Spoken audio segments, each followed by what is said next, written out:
दोस्तों 10 अप्रैल 1912 Southampton England की बंदरगाह पे एक ऐसा जहाज खड़ा था जिसे देखकर दुनिया दंग रह गई थी। इस जहाज का नाम था RMS टाइटैनिक, अपने वक्त का दुनिया का सबसे बड़ा और सबसे लग्जरी समुद्री जहाज।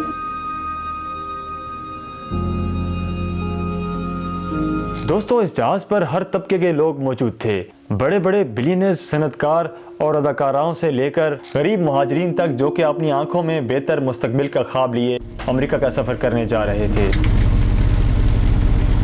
इस अजीम शान जहाज की कमान 62 साल तजर्बाकार कैप्टन एडवर्ड जॉन स्मिथ के हाथों में थी। अवाम, मीडिया और मुसाफिरों में इस जहाज को लेकर एक जुनून की हद तक जोश पाया जाता था।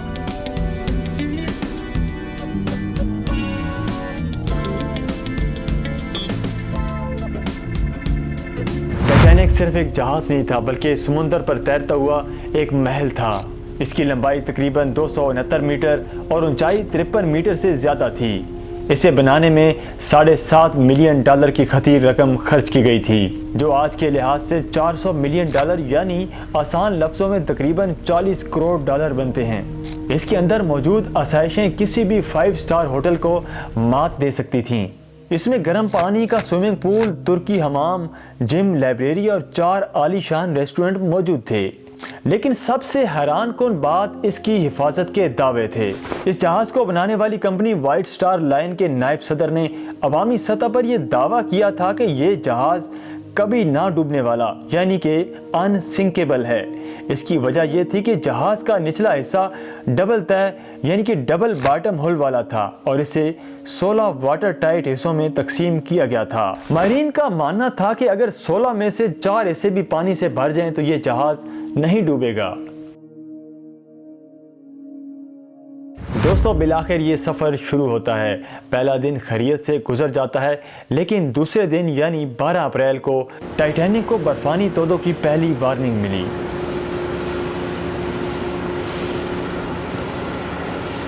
बहरे ओकेनूस यानी अटलांटिक ओशन में बर्फ के पहाड़ मौजूद थे, जो किसी भी बहरी जहाज के लिए खतरा साबित हो सकते थे। 14 अप्रैल तक जहाज को मजीद 7 वार्निंग्स मिली, लेकिन कैप्टन स्मिथ और उसके अमले ने इन पर खातिर खा तवज्जो नहीं दी। जहाज अपनी पूरी रफ्तार यानी 21.5 नॉट्स की रफ्तार से अपनी मंजिल की जानिब बढ़ता रहा। फिर आ जाती है 14 अप्रैल की रात।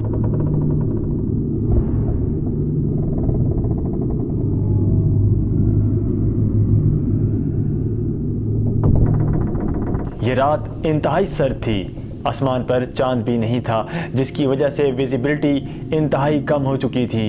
रात 11:39 पर जहाज के आउटलुक पर मौजूद फ्रेडरिक फ्लीट ने अचानक सामने एक बड़ा बर्फानी तोदा देखा। इसने फौरन 3 बार घंटी बजाई और अफसरान को फोन करके चीखते हुए कहा, सामने बर्फ का पहाड़ है। फर्स्ट ऑफिसर विलियम ने फौरन जहाज को मोड़ने का हुक्म दिया, लेकिन 11:40 पर जहाज का दायां हिस्सा इस बर्फानी तोदे से टकरा गया। बर्फ का ये तोदा फुटबॉल के ग्राउंड जितना बड़ा था। इसका वजन तकरीबन 15 लाख टन था। इस टकराव से जहाज के निचले हिस्से में छोटे छोटे सुराख हो गए। जब कैप्टन स्मिथ और आर्किटेक्ट एंड्रयूज ने जहाज का मुआयना किया तो वो ये देखकर हक्का बक्का रह गए। टक्कर की वजह से 16 में से 6 वाटर टाइट हिस्सों में पानी भर रहा था, जबकि जहाज सिर्फ 4 हिस्सों तक का दबाव बर्दाश्त कर सकता था। जहाज में मौजूद माहिरीन इस बात को समझ चुके थे कि वो जहाज जिसके बारे में ये दावा किया गया था कि ये जहाज अनसिंकेबल है, कुछ ही देर में डूब जाएगा।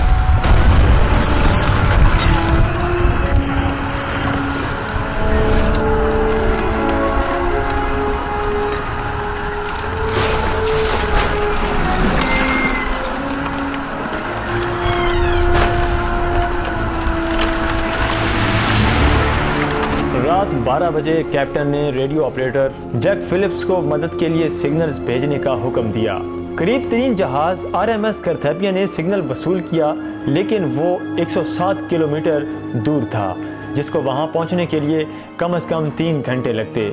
जहाज पर तकरीबन 20 लाइफ बोट्स मौजूद थीं, जो तकरीबन 1200 लोगों के लिए काफ़ी थी, जबकि जहाज़ में इस वक्त 2200 से ज़ायद लोग सवार थे। इब्तिदा में मुसाफिर ये यकीन करने के लिए तैयार नहीं थे कि जहाज डूब सकता है, इसलिए जो पहली लाइफ बोट जहाज से रवाना हुई उसमें 65 अफराद की गुंजाइश थी, लेकिन सिर्फ 28 लोग उसमें बैठकर रवाना हुए।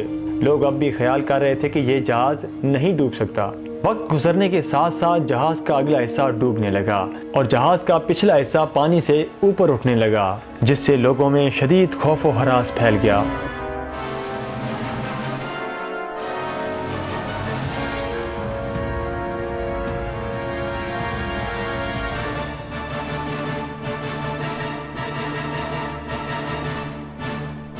रात 2:05 पर आखिरी लाइफ बोट भी जहाज से रवाना हो गई, जबकि जहाज पर अब भी 1500 लोग मौजूद थे। रात 2:20 पर जहाज 2 हिस्सों में टूटकर मुकम्मल तौर पर गर्क हो गया। जो लोग पानी में गिरे वो समुद्र के -2 डिग्री टेम्परेचर की वजह से चंद मिनटों में ही हाइपोथर्मिया का शिकार होकर जान से हाथ धो बैठे। कैप्टन एडवर्ड स्मिथ ने भी जहाज के साथ ही डूबने को तरजीह दी।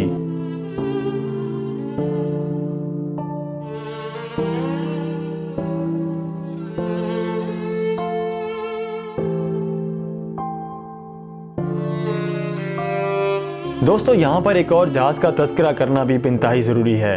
जब ये वाक़या हो रहा था तो टाइटैनिक से सिर्फ 37 किलोमीटर दूर एक और जहाज़ मौजूद था। इस जहाज़ का नाम था SS कैलिफोर्नियन, लेकिन इसके रेडियो ऑपरेटर ने रेडियो बंद कर दिया था और कैप्टन ने टाइटैनिक से रॉकेट फायर जो किए गए थे मदद के लिए उसको पार्टी समझकर नज़रअंदाज कर दिया था। हादसे के 70 साल बाद 1985 में टाइटैनिक का मलबा समुद्र की तह में 3.8 किलोमीटर की गहराई में मिला। आज बैक्टीरिया इसके ढांचे को खा रहे हैं और माहिरीन का ख्याल है कि 2030 तक ये मलबा मुकम्मल तौर पर खत्म हो जाएगा। टाइटैनिक की कहानी हमें इंसानी गरूर और गफलत के नतायज की याद दिलाती है। इस हादसे के बाद समुद्री हिफाजत के कवानीन में इनकलाबी तब्दीलियां लाई गईं।